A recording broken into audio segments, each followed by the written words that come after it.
Mapapahamak pa. Actually, muntik-muntikan na kasi may nasagi kami. Yun, ang saya. Kita naman, di ba? May mga ano dito pumapasok para mag-jogging lang. May night market din siya sa labas. Grabe yung mga motor talaga dito. Napapatay ng tao. So we still have time at least. Kasi yung ibang mga staff hindi ko na natanong yung pangalan kasi Kim lang yung maganda. Bakit? Gusto ko magpasalamat agad. Wala pa siya sinasagot eh. Yung ganda ng mall na to ha. Buti lumamig na. Nakapag-withdraw tayo ng 2,000. Yung card ko ilabas nyo po. Ayan, may Central World. Wala, busy oh. Daming tao. Patakbo kasi niya talaga. In a rush din. Talo pa yung ambulance, talo pa yung... Ito na ako sa Don Muang International Airport. Maraming tao, so mag-alat talaga kayo ng maraming oras.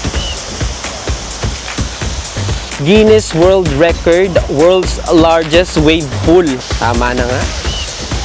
Pati ko ito napuntahan. Para nakita... Uy, alam nyo, hindi nyo pa alam.